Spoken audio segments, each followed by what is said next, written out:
All welcome back. कैसे हैं आप सब लोग। Goods and service tax series में एक ऐसा कॉन्सेप्ट जिसको हम पहले समझ चुके हैं, दैट इज इंटरस्टेट ट्रांजैक्शन, जिसमें कि दो स्टेट्स इन्वॉल्व हुआ करती थी। इसका बेसिक कॉन्सेप्ट हम लोग पहले समझ चुके हैं। इसमें इन्वॉल्व होने वाला जीएसटी किस नाम से जाना जाएगा ये भी हम लोग जानते हैं।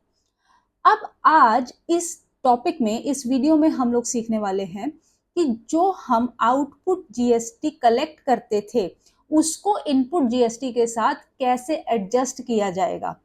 ठीक है, और यही सारी चीज को समझाने के लिए आप लोगों के सामने एक छोटी सी स्टोरी है, और स्टोरी में हमारा पहला करेक्टर है चेतन।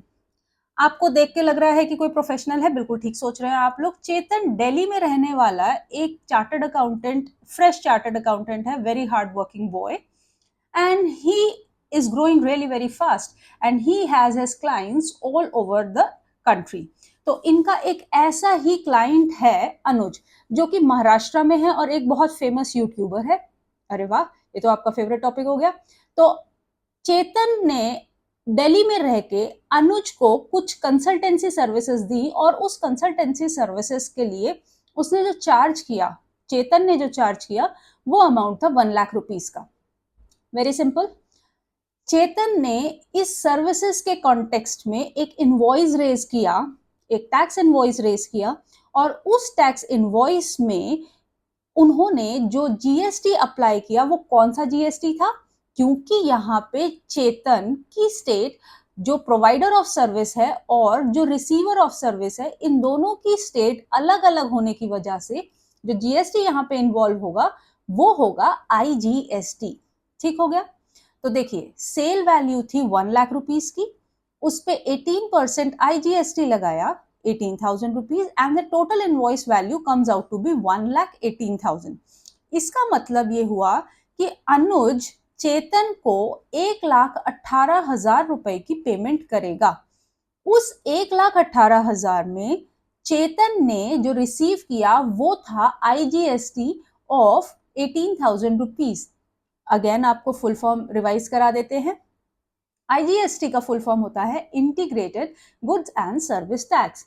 So very obvious thing, Anuj has paid IGST of 18,000 and likewise Chetan has collected IGST of rupees 18,000 which is to be paid to the central government। ये चीज हम लोग पहले डिस्कस कर चुके थे कि आईजीएसटी किसके पास जाता है, सेंट्रल गवर्नमेंट के पास। आप हमारा पुराना वीडियो रेफर कर सकते हैं जिसमें हमने डिस्कस किया था कि living authority of GST and collecting authority of GST कौन कौन सी हैं। अब हम लोग आगे देखते हैं, चेतन के ही बारे में बात करेंगे यहाँ पे, क्योंकि चेतन को एक आउटपुट जीएसटी पे करना है 18,000 रुपीज का, राइट। यहाँ पे मैं लिख देती हूँ आपके रेफरेंस के लिए। इसके पास लाइबिलिटी है 18,000 रुपए की, जो इसे गवर्नमेंट को देनी है। Before he pays it to the government, he will check if he has any input GST। क्या उसके पास कोई इनपुट है जिससे वो इस पे करने वाले अमाउंट को कुछ कम कर सकता है। तो देखते हैं इन्होंने क्या कोई परचेजेस की हैं। सो परचेजेस में सबसे पहला है, इन्होंने एक लैपटॉप खरीदा जिसका स्टोर दिल्ली में ही था। ये नेहरू प्लेस की एक मार्केट है जहाँ पे लैपटॉप्स वगैरह मिलते हैं। तो चेतन ने अपने ऑफिस पर्पस के लिए एक लैपटॉप खरीदा, और ऑब्वियसली लैपटॉप खरीदा होगा तो इन्होंने कुछ बिल पे करा होगा और उस बिल पे जीएसटी इन्वॉल्व होगा। दूसरा, कुछ ऑनलाइन सा मुझे यहाँ दिखाई दे रहा है, let's see what it is. उन्होंने कुछ ऑनलाइन परचेजेस भी करी थी अपने ऑफिस के ही कॉन्टेक्स्ट में। कुछ फर्नीचर खरीदा होगा, कुछ कैलकुलेटर्स खरीदे होंगे, कुछ stationery, whatever it could be for official purpose. इसका डीलर इनका कोलकाता में था। अगेन यहाँ पे स्टेट चेंज हो गई, यहाँ पे है सेम स्टेट, यहाँ पे है डिफरेंट स्टेट। अब ध्यान दीजिएगा, अब अनुज ने चेतन ने इन दोनों स्टोर्स पे पेमेंट करी, और यहाँ पे जब पेमेंट करी तो जब सेम स्टेट की पेमेंट है, मतलब इंट्रा स्टेट इनकी परचेजेस हैं चेतन की, तो इन्होंने जो जीएसटी पे करा होगा वो होगा सीजीएसटी और एसजीएसटी। वाइल जब इन्होंने कोलकाता के डीलर को पेमेंट करा होगा चेतन ने, तो एक जीएसटी पे हुआ होगा, क्योंकि स्टेट डिफरेंट है। उस जीएसटी का नाम क्या हो जाएगा, आईजीएसटी। यहां तक की चीज क्लियर हो गई। तो जो चेतन के पास दोनों इनवॉइसेस आए, उन इनवॉइसेस में टोटल मिला करके अब चेतन को दिखाई दे रहा है कि मेरे पास इनपुट जीएसटी अवेलेबल हो गया है, IGST 2000 rupees and CGST SGST 3000। यहां तक की चीज सबको क्लियर है, और इसी के अगेंस्ट इसको पे करना है 18,000 आउटपुट आईजीएसटी। पे क्या करना है, खाली आईजीएसटी। और हमारे पास इनपुट क्या क्या अवेलेबल है, हमारे पास इनपुट अवेलेबल है दो तरीके का जीएसटी, एक है हमारा सेम स्टेट के रिगार्डिंग और एक है हमारा डिफरेंट स्टेट के रिगार्डिंग। सो अब देखते हैं कि ये 18,000 को कौन कौन सी चीजें यूज करके हम लोग गवर्नमेंट को कम पे करेंगे। ठीक हो गया। देखते हैं adjustment of input GST available. पुरानी स्लाइड में हमने देखा उसके पास आईजीएसटी था 2000 का, उसके पास सीजीएसटी था 3000 रुपीज का, और उसके पास एसजीएसटी था 3000 रुपीज का, और आउटपुट जीएसटी की पेमेंट थी उसको 18,000 रुपए की जो देनी है। देखिए अब आप लोगों के सामने ये रहा कैसे कैसे हम लोग अपने आउटपुट आईजीएसटी को जो गवर्नमेंट को पे करना है उसको हम एडजस्ट करेंगे। सबसे पहले हम लोगों ने क्या करना है, क्योंकि हमें आईजीएसटी पे करना है, आई पे करना है, तो हम लोगों को चेक करना पड़ेगा कि क्या हमारे पास कोई इनपुट आईजीएसटी है। आई को सबसे पहले आई से हम लोग सेट ऑफ करेंगे, एक रूल बना लीजिए। तो हमारे को पता चला हमारे पास यस 2000 का इनपुट आईजीएसटी अवेलेबल है। तो सबसे पहले हम लोग इस आईजीएसटी को 2000 को एडजस्ट करेंगे, और जो बैलेंस आउटपुट आईजीएसटी बच गया वो कितना है, मेरे पास 18,000 का टोटल पेएबल जीएसटी था, उसमें से 2,000 मैंने एडजस्ट कर लिया, और अब मेरे पास balance to be paid to central government is 16,000 rupees. तो ये 16,000 रुपए अब मेरे को गवर्नमेंट को पे करने हैं, लेकिन मेरे पास अभी भी दो तरीके के इनपुट पड़े हुए हैं। तो मैम क्या इंटीग्रेटेड जो मतलब इंटर स्टेट सेल और परचेज का जो भी मेरे पास मटेरियल अवेलेबल है उसको पे करने के लिए क्या मैं सीजीएसटी और एसजीएसटी यूज कर सकती हूँ? आइए देखते हैं। हम लोगों को बोला गया है कि हम यूज करेंगे जो भी हमारे पास अवेलेबल सीजीएसटी है उसको to offset the remaining IGST payable.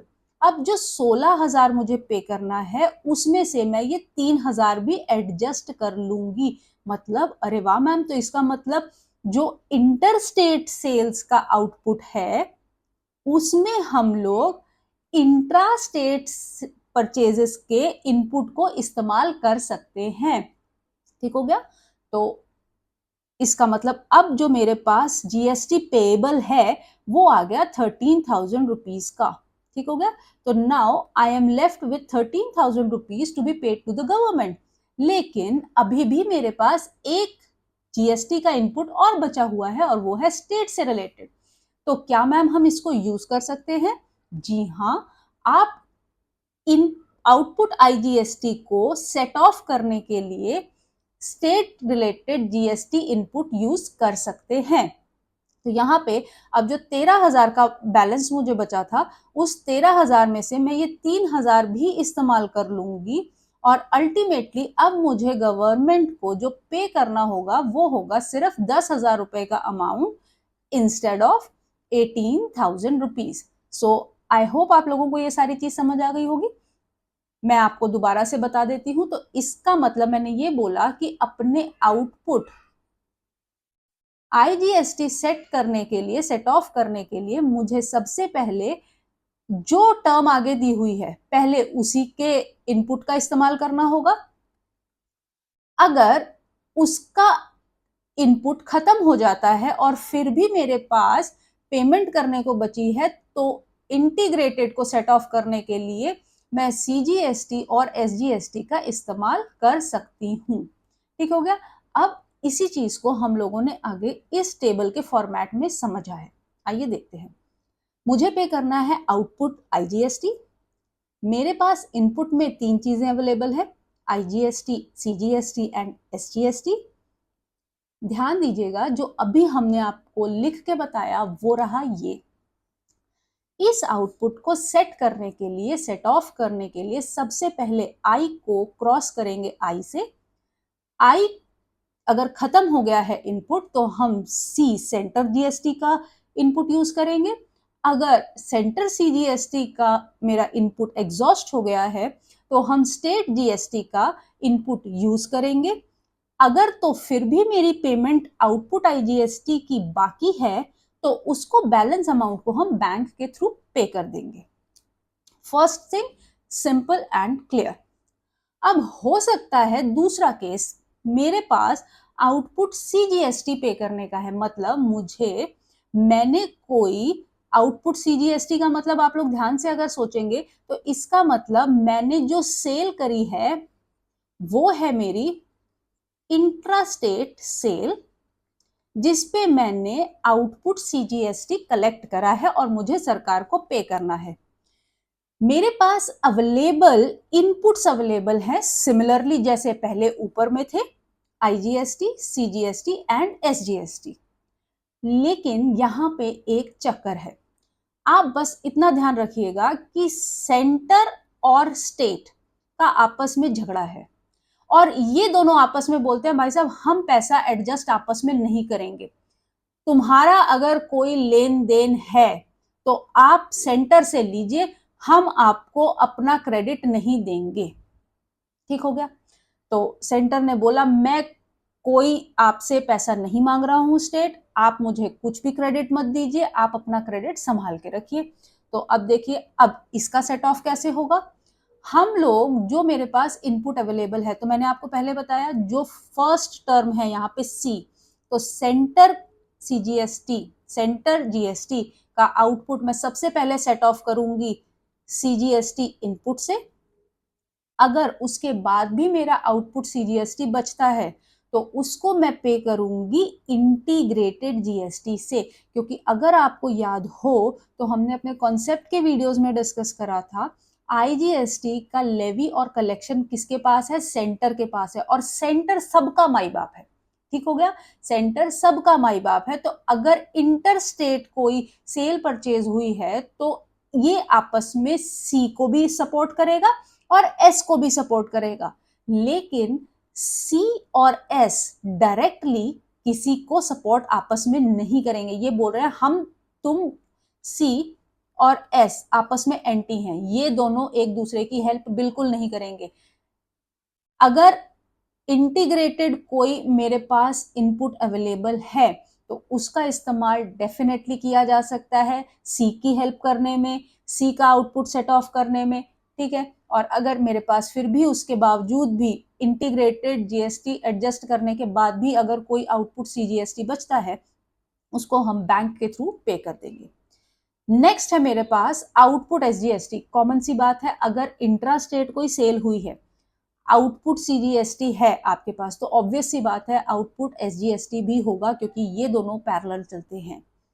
मेरे पास जो अवेलेबल इनपुट है वो आपके सामने आईजीएसटी, सीजीएसटी, एसजीएसटी, तो मैंने इसको ऑलरेडी रेड कर दिया है। तो सीजीएसटी ने पहले ही देखा कि इनपुट अवेलेबल है सीजीएसटी का, एसजीएसटी ने देखा कि सीजीएसटी का इनपुट अवेलेबल है, दोनों ने पहले ही कट्टी कर ली कि भाई साहब मैं आपको कोई फायदा नहीं दूंगा। सीजीएसटी ने बोला तुमने मुझे फायदा नहीं दिया, मैं तुम्हें कोई फायदा नहीं दूंगा, गेट आउट।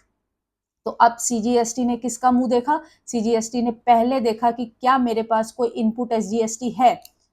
अगर मेरे पास इनपुट एसजीएसटी है तो एसजीएसटी को सबसे पहले उससे एडजस्ट करेंगे, फिर एसजीएसटी का पेमेंट अभी भी बाकी था तो एसजीएसटी ने मजबूर निगाहों से आईजीएसटी को देखा कि क्या आप मेरी हेल्प करोगे, और आईजीएसटी जैसा कि हमने डिस्कस किया सबका माई बाप, वो सबकी हेल्प करेगा। तो आईजीएसटी ने अपना इनपुट एसजीएसटी को दे दिया और अगर उसके बाद भी कोई चीज बची तो वो हम बैंक के थ्रू पे करवा देते हैं। And that is how my output GST payable is to be adjusted against input IGST available, input CGST available and input SGST available. I hope आप लोगों को ये एडजस्टमेंट वीडियो समझ आया होगा। Thank you so much. Have a good day and please do not forget to subscribe this channel and share it with your friends. Thank you.